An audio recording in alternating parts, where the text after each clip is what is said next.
Saturday Social, brought to you by EA Sports FC with PlayStation 5. Right, Joe, let's get cracking with the show. It's been a busy transfer window, some huge names coming to the Premier League. And one thing that we've noticed this week, you've got a lot of fans debating on social media about who's got the best player for this position. A lot of comparison debates have been had. So we thought we would bring back our popular start, bench, sell item. As you can see, the guests have got 3 whiteboards. Again, new item, new prop for the season, Joe. Feel free to pick in front of them.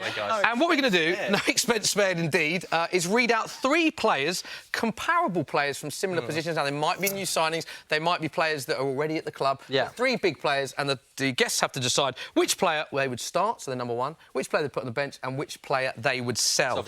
We're going to start with attacking midfielders. So the options that we're giving you are new signing for Tottenham, James Maddison had a great debut, didn't he? A man that Joe's very excited about, Mason Mount, who went from Chelsea to Manchester United, and Szoboszlai as well, the new boy in at Liverpool. So 3 attacking midfielders. Stick them down. Which one are you starting? Which one are you benching? And which one are you selling? A lot of time they've spent. In fact, Buvey hasn't spent any time at all. So, Buvey, can you reveal yours to the camera, please? This is easy, lads. I mean, look, Maddison's been absolutely fantastic. I think he'll be a star player for Spurs without Harry Kane. I love Szoboszlai. I think he's going to be exceptional for Liverpool. They need cover behind him. I think he was a little bit run ragged against Chelsea, but I think they need protection. Mason Mount, I think you sell Mason Mount every day of the week. For me, he's a jack of all trades, master of none. I think he'll struggle at Man United. I like him. You just called him a master of none. That's what he said to people he liked. When Tuchel got him right and he was playing balls on the inside, fantastic. One good season with Lampard, don't get me wrong. But at Man United, I think they're looking for a lot more, in my opinion. OK. Why don't you two both reveal yours at the same time? I was going to change mine because of what you said, but... Oh, so it's a full agreement. It's a full agreement. Yeah. I mean, Anita, what are your feelings about Mason Mount? 'Cause he's obviously left your club. I'm very excited, happy to have him at Manchester United. What are you laughing about? Don't get too gassed, OK? Just don't be too excited. Come on. There's a reason why he's on my sell list. And the thing is, right, I rate him highly. I think he's a great footballer. He was great for Chelsea, especially for them first 6 months that Tuchel had with Chelsea. He was exceptional, right? But coming off the end of his career at Chelsea, he just wasn't the same guy. And I don't think that Man United are going to be able to get the best out of this guy. So don't get too gassed. Just wait for the season to settle down a little bit. Harsh on Mason Mount, this, I think. Spence, why have you got Szoboszlai in number 2? Listen, I'll be honest, it's more about what I don't know than what I do know, in the sense that I feel like I know... I've seen a lot of Mason Mount, and I do like him. I think it's quite a harsh format, this, right? You've got to put someone in the sell category, but we know what he brings. I barely know how to say this guy's name. Let alone... Dominic Szoboszlai. Yeah, Dominic. I think you meant the surname, but... Dominic. Dominic, I want to see more, and I'm excited by what he can bring. But obviously, Maddison, for me, great deal, actually. If you look at it, the amount of money that's been spent this summer, what Tottenham paid for him, even in the post-Harry Kane era, I think he's going to be a talisman for them in that creative midfield area. They haven't really had someone like that for a while. You know, last person... You could argue is sort of Christian Eriksen, but he's not the same sort of player. So really excited to see what Maddison can do. But I do like Mount. I just think it's a tough group. I would agree with... In terms of... I'd have James Maddison at start, not just because I'm a Spurs fan. What do I? In terms of what that player can do and change for that team, you're right. Spurs have been crying out for that type of player, creative as well. He's obviously already got assists for Tottenham. I think he's going to play regularly. He's going to be a huge part for Tottenham. So... Just going to defend Mason Mount a bit as well, because he's been written off a lot already. He's played 65 minutes of football for Manchester United, and a lot of people have written him off. So I think there's a lot more to come from Mason Mount. OK, let's move on to the next one, which is central midfielders. While you put your names on the board, I'll read them out, as you can see on screen now. We've got Sandro Tonali, new signing at Newcastle, big money. Declan Rice, at the time, of course, was a British record transfer to Arsenal, but it was then broken by Moises Caicedo. £115 million that happened this week to start bench sale. Tonali, Rice, Caicedo. Let's all turn at the same time. Oh, look at this. 3 different orders. 3 totally different orders. Completely different. This is why we play the game. This is why we do it. Talk to us. You could tell me you're a West Ham fan without telling me you're a West Ham fan. Obviously, I mean, some West Ham fans are not too keen on Rice because he's left, but I'm not one of them. I still love him. Well, this is a hard one. This was a tough one. Obviously, you've got a man that's new to the league, you know, much like Dominic in the last one. Really good. Tonali, great debut last week. Looks impressive. After 6 minutes. Exactly, yeah. And again, like, this isn't me saying he's bad. It's just me choosing between these 3. He's going to have a massive impact, and I'm being influenced by the amount of change at Chelsea in general, not just Caicedo himself, but how much he's coming into the team. Declan Rice, for me, if Arsenal are going to kick on and win something this year and maybe even challenge the Premier League again, he'll be a major reason why, and it's about what he can do. Obviously, these could be famous last words. He might not make that impact, but I think he's capable of it. So I've got him in the start. Buvey completely disagrees with you. Yeah, sure. Well, look, I'm listening And so have you, Spencer. Lydia. I'm thinking financially, a bit like hashtag. I could be working for hashtag in the financial department. Honestly, look, you get 105 million for Rice. That's crazy. He's got a goal every 11 appearances in the Premier League. Look, he plays fantastic. He knocks it side to side. But Tonali's got goals. He's got control in midfield. I don't think Declan Rice can control a Champions League level game like we've seen Tonali do last season. You've got Caicedo ahead of him. Yeah, but Caicedo comes in, he brings legs. I think he's got more legs, more energy. He's got that Kante kind of vibe versus Rice, I think he's fantastic, Rice, but £105 million, what world are we living in? It's crazy. Would you have taken him at City because they were in the race for similar sort of price? Yeah, I would have because I think... I like Rice. I don't want City spending 105 million quid on a guy. You know, he knocks it side to side. I think he's fantastic. But I think for someone like Tonali, that's real control in midfield. He'll be a world-class midfielder. You know, people say Pirlo is a bit of a stereotype of an Italian midfielder, of course, but he's like that. You can't judge him on goals per game. Like, you know, you spent a similar sort of money on Guardiola. How many goals is he going to score for you? Like, He's a centre back. But Rice is a defensive player as well. I mean, he's not playing in defence, but you definitely don't judge him on goal scoring. Judge him on games won. Tell us you're a West Ham fan without telling us you're a West Ham fan. And tell us you're a Chelsea fan without telling us you're a Chelsea fan. Caicedo, 150 mil straight in the start. 100%, and I can put my hands up and say this is purely based on bias. I want to find I like the honesty. Yeah, I'll be very honest with you throughout the entire show. Literally, Caicedo, in my opinion, is better than these two, right? Tonali, I actually agree with you. Tonali can control a game better than Declan Rice can, which is why I put Tonali on the bench to come in for Caicedo. And Declan Rice, I'm selling him because I'm tired of hearing his name. I'm so tired of it. Since 2020, he has been on the transfer list every single season. If he's not linked to Chelsea, he's linked to Manchester City. He's not linked to Man City, Man United. There's a reason. Yeah, there's a reason. I came on this show about 3-4 years ago and said he's going to go for 100 million. How much did he go for? Well, when West Ham are trying to rob everyone... more games of him play football than either of you have watched these two play. I'm not going to lie. That's because England forced it upon us. Let's be real. Let's be real.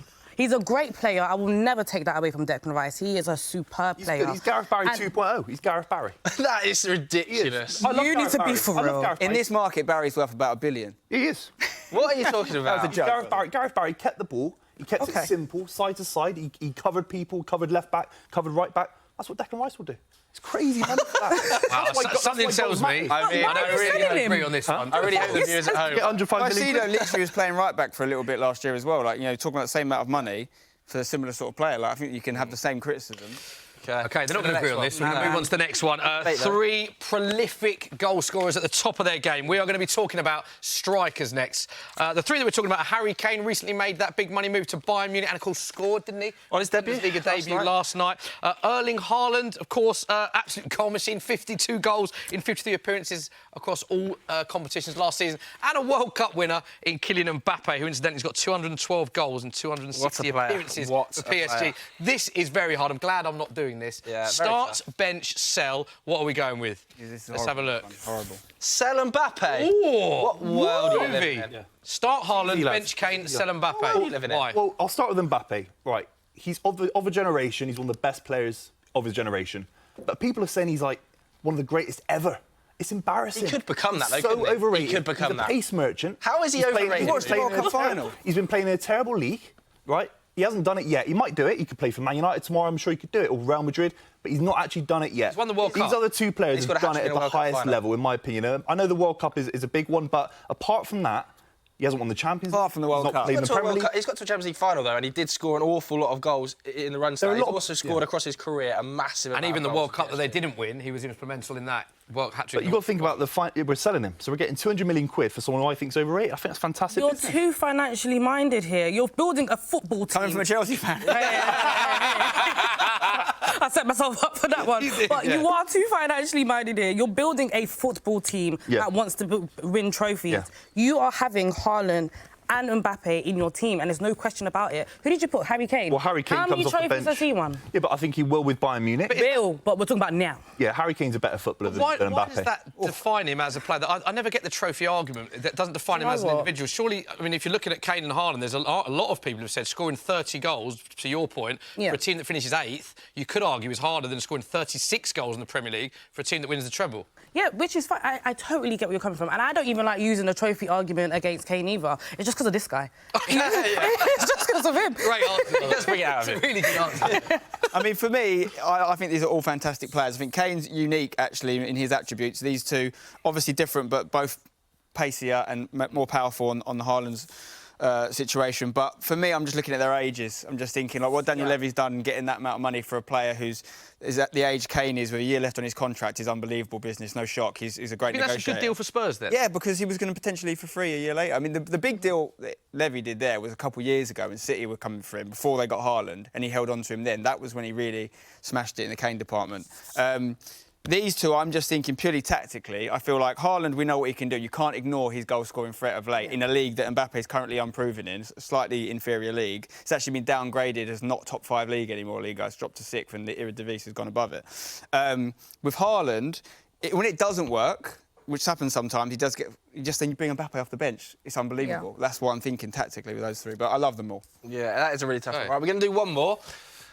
Yes, final one is going to be centre-backs here. Now, there have been some big centre-back movers this summer, so we're going to be talking about them here. Josko Gvardiol, of course, joining Manchester City for not quite the world record fee, but very, very close. Mickey van der Ven joining Tottenham Hotspur as well, yes, still very good age as well. And Levi Cole, who's not really a new signing, but he's a returnee, isn't he? And he's got a new contract as well, and he is kind of the future of English football in that centre-back position, you would think, wouldn't you? Yeah. Chelsea fans absolutely raving at him. So, Gvardiol, van der Ven, Cole will start. Bench, sell.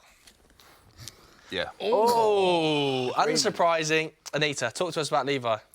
I honestly think once you start watching Levi Cole, you'll see how much of a great defender this guy is. He's very young as well, and he's just so talented. There's a reason why Chelsea fans were hot and bothered when they thought that Chelsea were going to sell him off. He's really good. He's great on the ball. And when you talk about ball-playing centre-backs, this is your guy right here, and he's tough as well. So I think in terms of that, that's all he has over these two. I would have put Gvardiol over there if he had signed for Chelsea last season, but he didn't. But honestly, Levi Cole will this season, keep an eye on him, and he will actually surprise you. He's a very good centre-back. Yeah, great Euros in the under-21s as well. Yeah. And Gvardiol. Well, Gvardiol made the right decision not joining Chelsea because he would have come bottom half last season. That's the reality. He's joined the best club in the world, and his first start was against Seville in the Super Cup.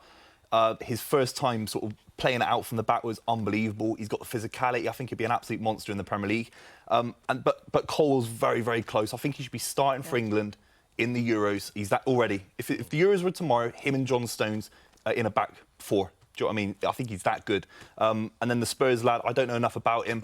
I'm gauging the fact that Spurs have signed him. He's probably not good enough. I think you're looking to get a bite out of me. But what I would say is a lot of excitement about Mickey van der Ven. Very young, very quick as well. He clocked the fastest time in the Bundesliga last season, which for a centre-back is unbelievable. He's a ball-playing centre-back as well.